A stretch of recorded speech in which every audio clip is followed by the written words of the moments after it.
అందరికీ నమస్కారం. భక్తి ద రియల్ మీనింగ్ ఛానల్కి స్వాగతం. మునుపటి వీడియోలో భీష్ముడు తన శంఖం ఊదిన వెంటనే కౌరవుల సైన్యం మొత్తం శంఖాలు, భేరీలు, మృదంగాలు, గోముఖాలు అన్నీ ఒకేసారి మోగించారు. ఆ శబ్దం యుద్ధభూమి అంతా మారుమోగిపోయింది. ఇది యుద్ధం మొదలవుతుందని స్పష్టంగా తెలుపుతుంది. ఈరోజు మనం మరికొన్ని శ్లోకాలు, వాటి అర్థాలను తెలుసుకుందాం. తతస్వేతే హయేర్యుక్తే మహతి స్యాందనే స్థితౌ మాధవః పాండవశ్చైవ దివ్యో శంఖో ప్రదద్మతుః. ఆ తర్వాత తెల్ల గుర్రాలతో లాగబడుతున్న పెద్ద రథంలో కృష్ణుడు మరియు అర్జునుడు కూర్చున్నారు. వారు ఇద్దరూ తమ శంఖాలను ఊదారు.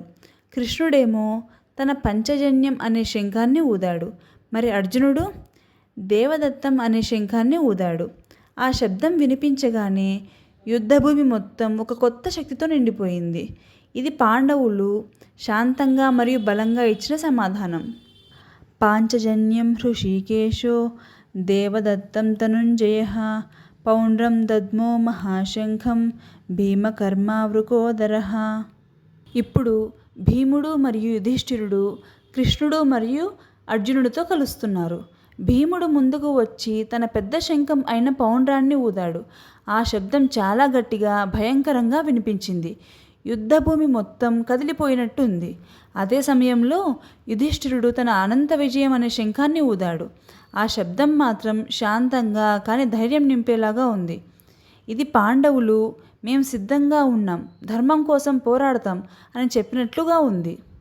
తర్వాత ఇంకొంతమంది కూడా తమ శంఖాలను ఊదబోతున్నారు. ఆ శబ్దం మరింత పెరుగుతుంది. వారు ఎవరు, అసలు ఏం జరుగుతుందో మనం వచ్చే వీడియోలో చూద్దాం. తరువాతి వీడియోలలో దేవుని గురించి తెలుసుకోవాలన్నా, దేవుడు మనకిచ్చే సందేశాన్ని గురించి తెలుసుకోవాలన్నా దయచేసి సబ్స్క్రైబ్ చేసుకోండి. జై శ్రీకృష్ణ.